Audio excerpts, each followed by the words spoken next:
how many people, how many program directors, or how are you structured, do you have going right now, since you've been through a cycle now and you're looking to recruit?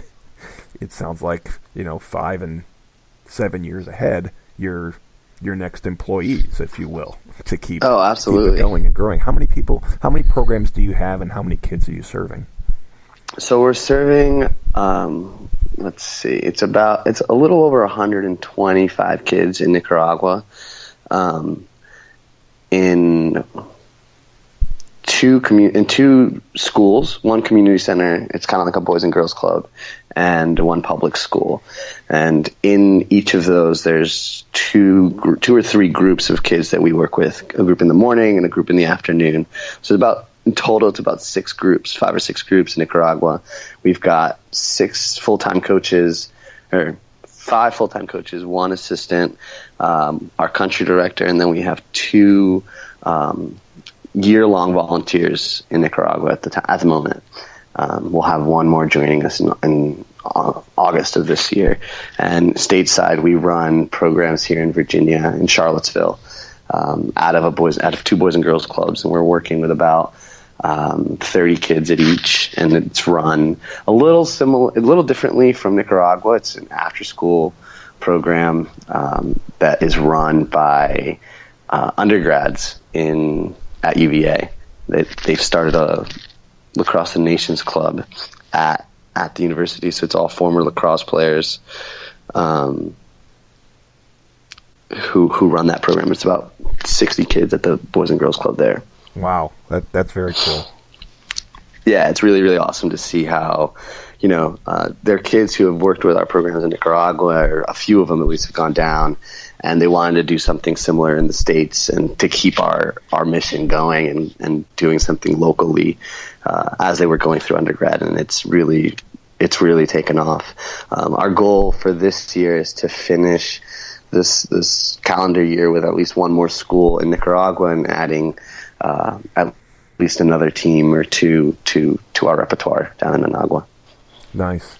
And I'd like to drill down on the life skills component, which has 4 units, 9 classes, and each class has 3 sections. So, because I think this is what I think a lot of people now can hear, how they can adopt this for their organization, wherever it is, whatever, or to realize they can fit in with an organization. These are some places where they might have some strengths. So tell us about what the life skills are and how you're delivering it. So all the delivery is all done through practices, lacrosse practices, either before or after school, depending on the students' schedules. So some kids go to school in the morning, they'll have practice in the afternoon. Some kids go to school in the afternoon and they'll have practice in the mornings. And so the basic layout and structure of all the classes is essentially the same. The thing that changes are the drills and the lesson itself. As you mentioned, there's 4 units. It's sportsmanship, teamwork, health.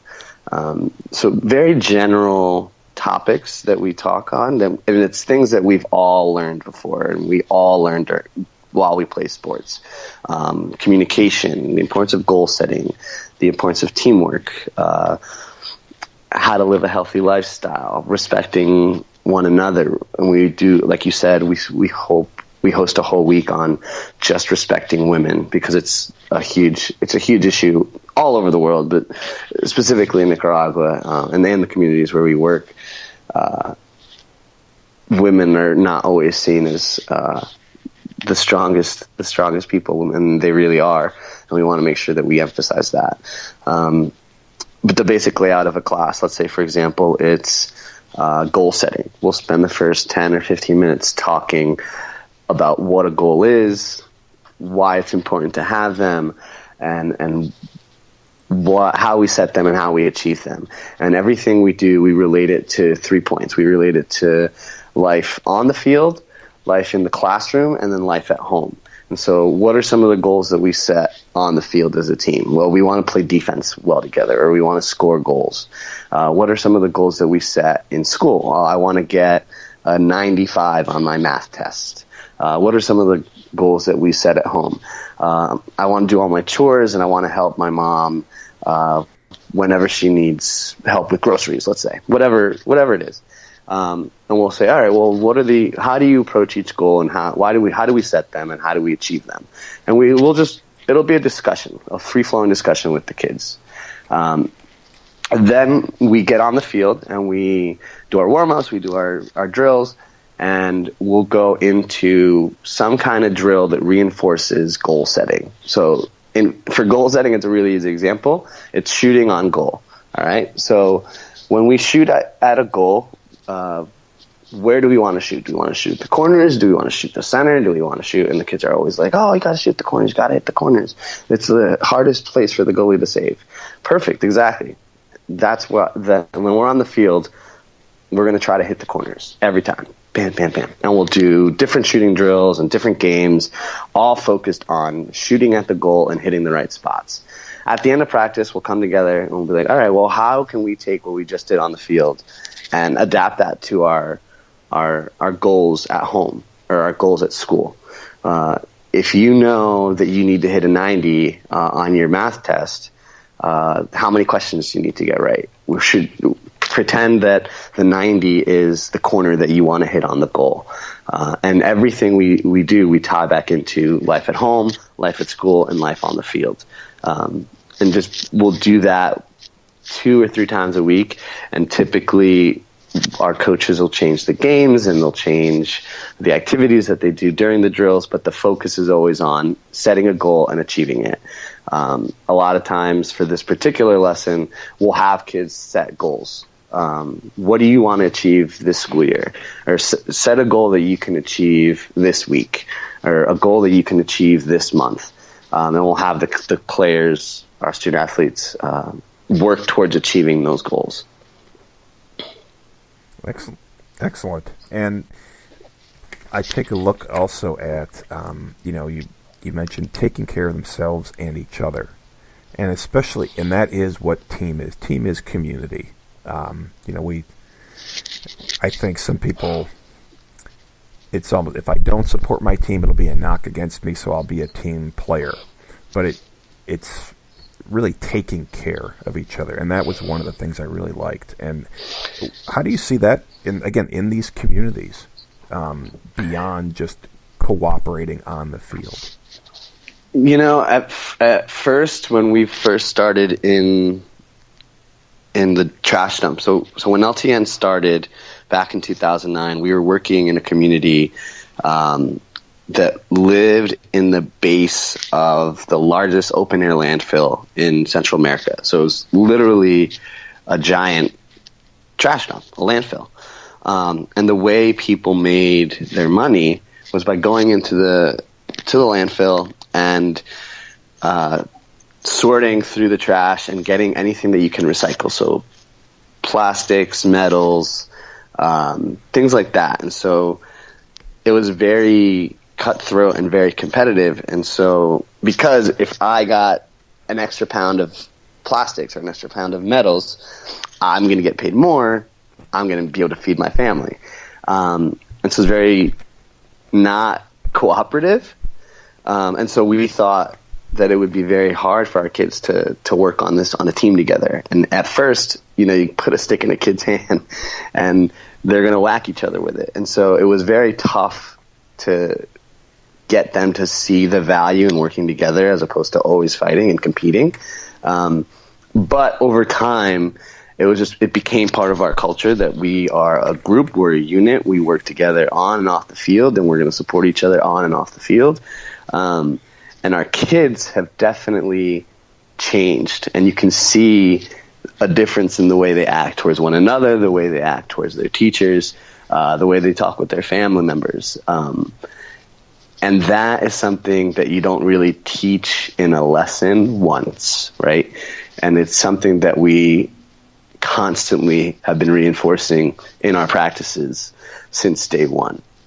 Respecting each other, respecting your teachers, and we make it a lesson for a week, but it's something that is emphasized over and over and over and over.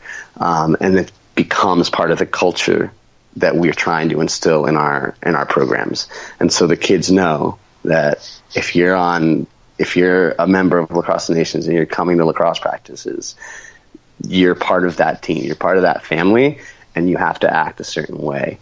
And it's not something that happens overnight. And the new kids in our program sometimes start with attitude problems. And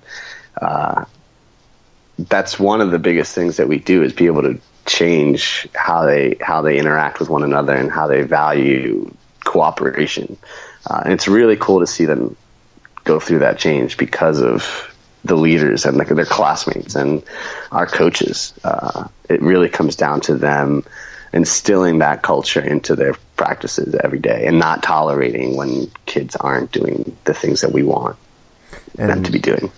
Yeah, and Coach Norman, as you mentioned, who's become iconically, I'm sure he would probably not accept that compliment, but as a product of the program, I mean, a true product. He in his bio, he talks about how when he was asked to be a lacrosse coach, he said he thought the sport was too violent for the community, where people would be working, a community very susceptible to violence, and you weren't taunting them with sticks, but in fact, you were arming the kids with sticks, and yeah, absolutely. And it is a physical game, and in particular for the men's side, it can, pads or not, it is having learned to play lacrosse in the Midwest at a very low pickup club level.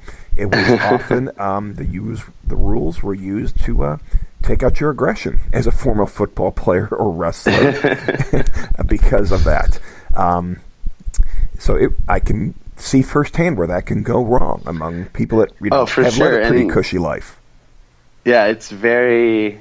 It was very easy to start whacking kids. The hard part was teaching them to control it, but it's worked. It like, you think lacrosse is very violent, and it is a very violent sport, but it's a great way to teach kids how to channel that aggression and use it appropriately. Especially like when you play defense, everyone thinks defense, at least when you first start. You think defense is check, check, check, hit, hit, hit. But the best defensemen play defense with their feet. And so you can throw as many checks as you want, but if the guy's running by you, you're not going to get anywhere. And that's when we can really use that specific example to teach these kids that, violence is not always the solution. And it's something small like that is what helps make it click in a student's mind. It's like, oh man, he's right. If I'm just whacking at this guy, he's going to run right by me. If I'm doing it properly, now I've got a chance to take the ball away. And that you can translate into so many other things. If I'm in school and I'm yelling and pushing and bullying and not doing the things that I'm supposed to be doing in school, just like on the lacrosse field, I'm going to get beat. And I'm not going to get the grades that I want, and I'm not going to get to do the things that I want outside of school because now I'm not doing things the right way. And it's really cool how you can take that one little example of like checking and beating people up and using it to make them realize something that's completely unrelated in their eyes. And that's what's really, really special, I think, about what we're doing and what really any organization that uses sport for development in general. Just be able to take those lessons that you learn on the field and tweak them and change them to suit all the different aspects of a student's life. Yeah, and I hope people will listen to this on the replay and go back, and after they hear what I'm about to say now, listen to that discussion again, because two of the words I'm really begin to make me cringe in organizational meetings, whether it's at work, community groups or not, it's, well, we need to communicate and really create a culture of fill in the blank. And everyone agrees, and it kind of stops there because you're not exactly sure what actions do communicate other than we write things, we say things, we repeat things, we make policies. It doesn't really mean it's communicating, as in a message was received and a behavior was changed for the better. And a culture a culture doesn't need rules.